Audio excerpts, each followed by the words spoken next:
The White House says go.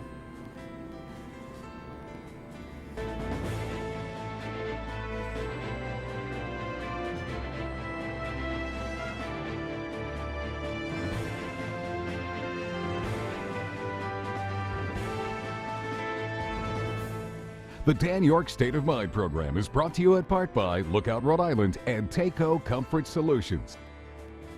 You know, the professional lawyers that are now representing Donald Trump, both inside counsel and, well, then there's Rudy Giuliani, have constructed a letter to Congress to suggest that they are behaving in an unconstitutional fashion and that there'll be no cooperation with any impeachment inquiry, evidence collection, or witness testimony, or anything along that line from inside the administration, which is yet another bold move by the White House, which probably won't bear well for them. Michael Kennedy, our esteemed professor and often guest from Brown University, is here to talk about it. But first, I just wanted to mention this headline, in case anybody's scoring at home. Missiles are firing and an incursion is ongoing from Turkey into northern Syria in lockstep with the move of U.S. troops, albeit 50 in that portion of northern Syria, that were exited states left by the president's decision earlier this week. This is a kind of a weird inverted wag the dog that the president has kind of done to the Middle East, to us, and inevitably, I think, to himself. And the idea that he was changing the conversation. Now, look, he's been all about withdrawing U.S. troops from time to time, and as you may have seen last night, former Adjutant General Reginald Centracchio was talking about how this might have been the right move, but it certainly is the wrong time. And he couldn't define the timeline. Well, the timeline isn't 3 days, 3 weeks, 3 months, or maybe even 3 years. It could be 3 decades before Kurdistan is actually developed and Turkey and the Kurds figure out a way to live in peaceful coexistence. To create this vacuum and to put the Kurds in this kind of insecure situation, and to literally have 10,000 ISIS members jailed, potentially running free when the Kurds run free or run out for in defense or withdrawal, is nuts. And so every Republican who has something to say about this says so, and I wonder if that is inevitably going to be Donald Trump's real problem here. More than Donald Trump, because we are just kind of conditioned to make it about him from any direction. We got a security problem right now in a big way. Welcome aboard. I just couldn't start the show without that. In the meantime, these headlines dominate the conversation, right? The White House vows to block. There are other headlines that talk about it. They declare war. Think about this. White House declares war on impeachment. Can you just say that to yourself slowly? Here's the latest on the network, then we'll join Michael. Mr. President, are you interviewing lawyers to represent you? The White House now says its refusal to cooperate is rooted in the law. In an 8-page memo, the president's lawyer writes that the House impeachment probe has denied the president the right to cross-examine witnesses, to call witnesses, to have access to evidence, and many other basic rights. You have basically an investigation right now, which we're not allowed to see evidence that they're bringing forward. We're not allowed to cross-examine. Democrats say the memo simply invents excuses to stonewall. This is really unprecedented. Congress has a responsibility to conduct oversight. It's a particularly serious responsibility in the context of an impeachment inquiry. Democrats are gathering evidence around the president's now infamous July phone call with the Ukrainian president. An early memo from the whistleblower cited a White House official who was on the call and described it as crazy and frightening. The American people have the right to know if the president is acting in their interests. The House issued another subpoena Tuesday after the administration blocked Gordon Sondland, a key witness, from sitting for a deposition at the last minute. The president said he couldn't allow Sondland to go before a totally compromised kangaroo court. This entire thing is a political charade. A group of Republicans defended Mr. Trump, even as they urged the White House to loop them in next time.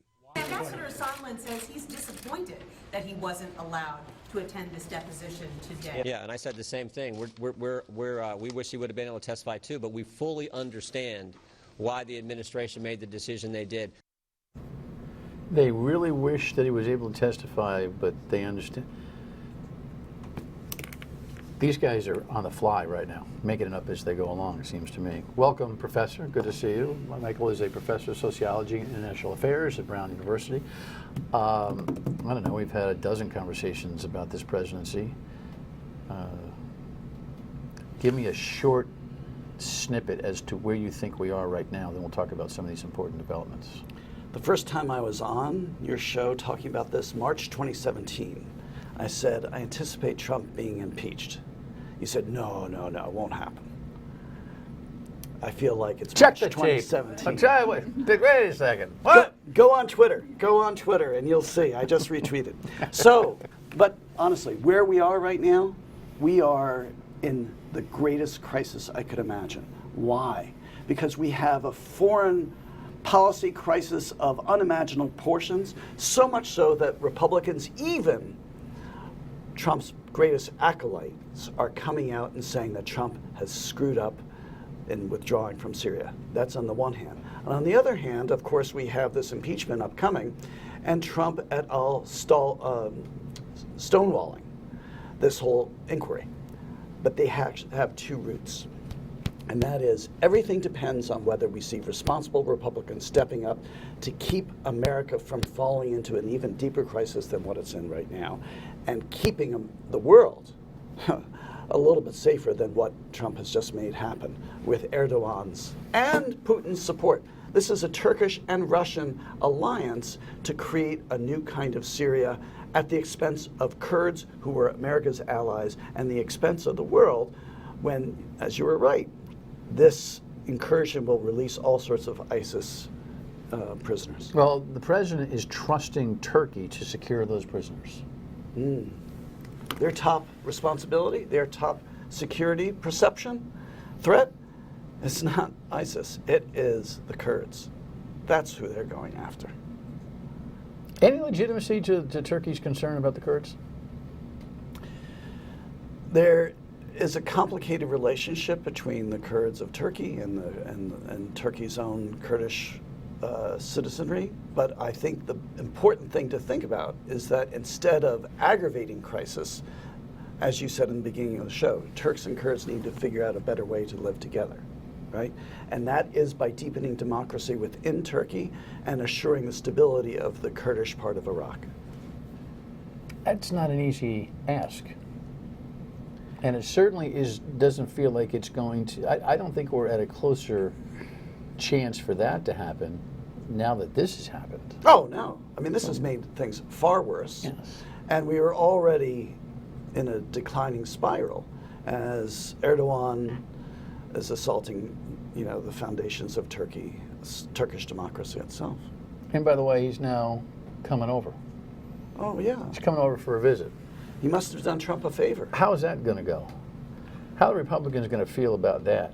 We'll get back to how the Republicans are dealing with the Turkey situation and if that is going to be the eventual relationship demise. In fact, why don't we break here? We'll come back and we'll talk more about the White House war on Congress right now. Can you believe headlines like that? Stay with us.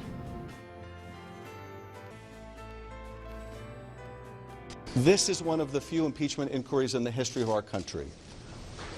It goes to the core of whether the president abused his office to seek political help in his re-election campaign, and did so to the detriment of our nation's security. The president's doing his job. President, when you're talking about the hard-earned tax dollars of the American people going to a foreign government, the president's going to make sure that there is no corruption there. He's doing his job, his duty as the commander-in-chief, his duty as the president of the United States. So I don't have a concern about that. That is laugh out loud embarrassing.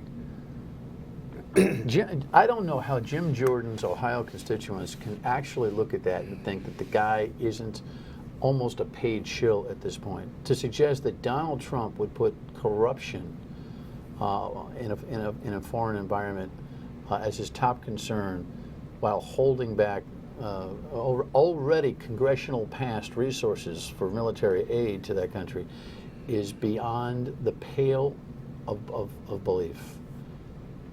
What concern does he have with Russian corruption? What concern does he have with North Korean corruption? What concern does he have with Saudi Arabian corruption? Are they kidding me? So, I mean, I don't know how he spits that out without washing his own mouth out with soap. So Jim Jordan used to be pretty consistent. He's not at all consistent anymore, but he's not alone. I mean, this is what is remarkable about what has happened to the GOP, having become the POT, the party of Trump. It is, I always thought Republicans stood for national security, free trade, constitutionality, and instead what they're standing for is loyalty to the great leader. And, loyalty is fear-based, though. Well, here's something that I find really compelling. Right, you're the sociologist, so, don't you know? You understand so, that. We have the former Republican National Committee Chair, Michael Steele, at the Watson Institute at Brown, and he's visiting with us from time to time. And the other day he tweeted something, an article, an op-ed in the New York Times that said, the reason why Republicans are acting like this, where they are abandoning their principled stance in order to be good lapdogs for the president, is because they are increasingly caught.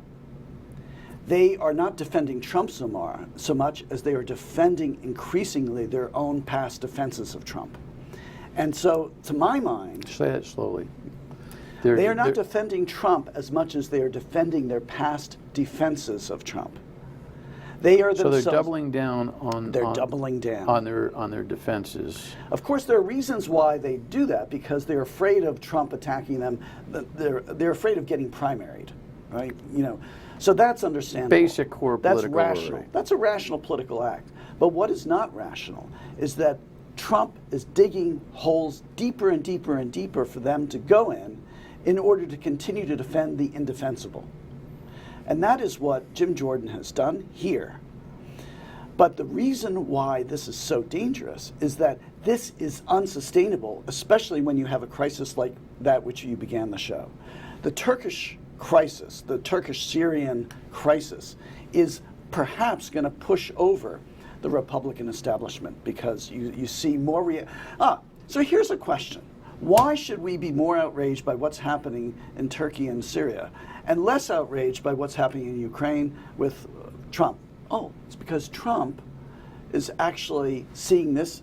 This is actually more dangerous for Trump to pursue the Ukrainian question, because this is attacking the whole integrity of his relationship as our commander-in-chief. He is not acting on behalf of the United States. He's acting on behalf of the United States of Trump. Okay. And that's what Jim Jordan should be concerned for. That's what a GOP that stood for national security once upon a time should stand for. Well, and this is why Mitt Romney is maybe, showing the tip of the iceberg. But I don't know. If you were called what did Trump call Mitt Romney? Some vulgar term? Maybe Jim Jordan is afraid of being called a. So now more than half of America polled, in just about every poll that exists out there, are thumbs up on the impeachment inquiry. Keyword inquiry, right? Because we don't have an impeachment vote yet. We really haven't talked about the idea that the White House is pushing back so hard. We had those headlines that we put up early on. We'll talk about that in a second. But you had a grand theory. Go ahead, tell me about your grand theory, and then we'll talk about those two quick things. So this is my scenario for what's happening right now. There's no way that Pelosi can stop the impeachment inquiry. Even the public now wants this. We want to get to the roots of what's going on, what's truthful, what are the evidence. Okay, that's step one. Of course, Republican senators are the key to, deciding the impeachment case. But there's no way the party of Trump will vote out the President Trump, right? So there's no way. But Pelosi and the Democrats already know this, because we want to see, if we are Democrats, Republicans somehow justifying Trump's behavior. That will appease Trump's base, but that will alienate the country, as these polls suggest. And so what will happen then in 2020 in the election? Not only will the Democrats keep the House and win the presidency, but they're also going to turn the Senate. That's the long-term plan. And I think responsible Republicans are not only going to stop this reckless president's foreign policy, but they're also going to do their damn best to save their party, because otherwise their party's going to hell in a handbasket. What is saving the party? The party has got to acknowledge they have to vote for impeachment. They have to, just like those Republicans got Nixon to resign, Trump will never resign. But they need to show that the Republican Party is not subservient to one man, and they need to show that they are adherents to the rule of law. It's going to be a hard thing to navigate, because the president will not be on trial for pulling troops out of Syria. The president will not be on trial for foreign policy decisions. The president will be on trial almost exclusively on this Ukrainian phone call dynamic, with a little bit of maybe flavor of the Mueller investigation at all. So it'll be very, very hard for them to pull that scenario off. But they are not going, they might be officially judging him on the Ukrainian question, but they're judging him on the sensibility. But they'll have to explain to their own constituents and their own base, that is a nuance.